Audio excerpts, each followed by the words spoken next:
कि मेरे साथ ही ऐसा क्यों होता है।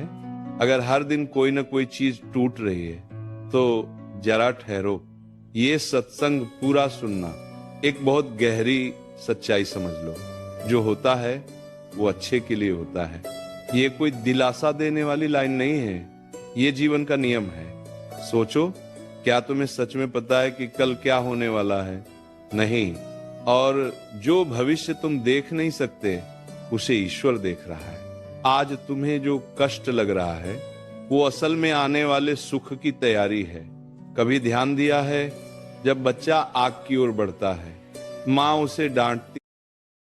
आज तुम्हारी जिंदगी में सब कुछ उल्टा पुल्टा चल रहा है। अगर दिल कहता है कि मेरे साथ ही ऐसा क्यों होता है, आज तुम्हारी जिंदगी में सब कुछ उल्टा पुल्टा चल रहा है।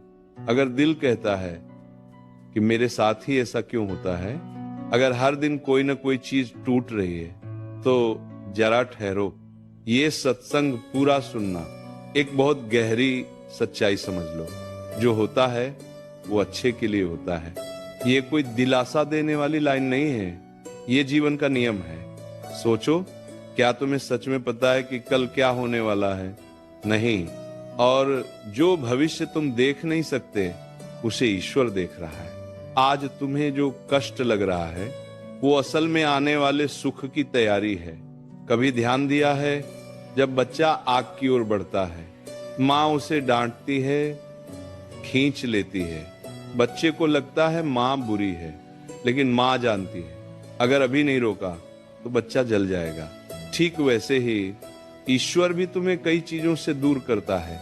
कुछ लोगों को तुमसे अलग कर देता है, कुछ सपनों को तोड़ देता है, क्योंकि वो जानता है अगर ये सब मिल गया तो तुम अंदर से टूट जाओगे। कभी सोचा है, जिन लोगों के जाने से तुम रोए, क्या सच में वो तुम्हें शांति दे रहे थे या बस आदत बन चुके थे? अक्सर ईश्वर वही छीनता है जो भविष्य में जहर बन सकता है। एक राजा और उसके मंत्री की कथा तुमने सुनी होगी, जहां उंगली कटने से राजा की जान बच जाती है। उस दिन उंगली कटना अभिशाप लगा, लेकिन वही वरदान बन गया। जिंदगी में ज्यादातर चीजें पहले अभिशाप लगती हैं, बाद में वरदान बनती हैं, लेकिन हम बीच में हार मान लेते हैं। क्यों? क्योंकि हम तुरंत परिणाम चाहते हैं। बीज जब जमीन में जाता है तो अंधेरे में रहता है। अगर बीज बोल पाता तो कहता मैं मर रहा हूं, लेकिन सच ये है कि वो जन्म ले रहा होता है। आज अगर तुम्हें लग रहा है कि सब खत्म हो गया, तो हो सकता है असल में सब शुरू होने वाला हो। एक सवाल पूछूं, क्या तुम्हारे साथ ऐसा हो रहा है कि भीड़ में भी अकेलापन लगता है? पहले जो चीजें खुश करती थी अब उनमें मजा नहीं आता, लोगों से दूरी बनने लगी है? अगर हाँ, तो समझ लो तुम्हारा स्तर बदला जा रहा है। जब आत्मा को ऊंचाई पर ले जाना होता है तो पहले उसे शोर से दूर किया जाता है। ईश्वर तुम्हें सजा नहीं दे रहा, वो तुम्हें तैयार कर रहा है। कभी ये भी महसूस हुआ है कि तुम पहले से ज्यादा सहनशील हो गए हो? पहले छोटी बातों पर टूट जाते थे, अब चुप रह जाते हो। ये कमजोरी नहीं है, ये ताकत का जन्म है।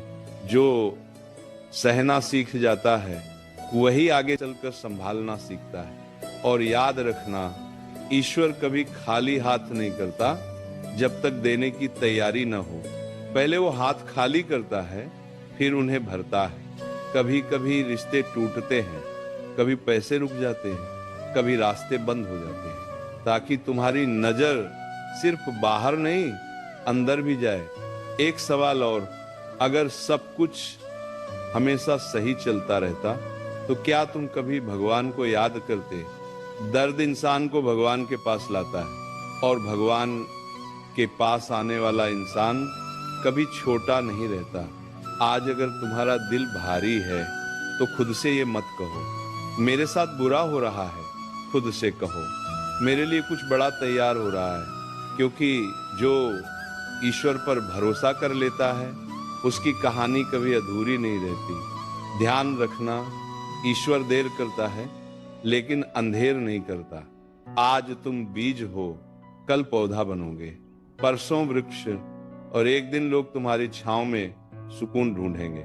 बस एक काम करो, जब कुछ बिगड़ता दिखे तो मन ही मन कहो, हे प्रभु, मुझे नहीं पता इसमें मेरा क्या भला है, लेकिन मुझे आप पर पूरा भरोसा है और यही भरोसा तुम्हारा सबसे बड़ा कवच है। अंत में बस इतना याद रखना, जो चला गया वो जरूरी नहीं था, जो टूट गया वो कमजोर था, और जो बचा है वही असली है। तुम्हारा समय आ रहा है, धीरे आ रहा है, लेकिन स्थायी आ रहा है। इसलिए घबराओ मत, शांत रहो, भरोसा रखो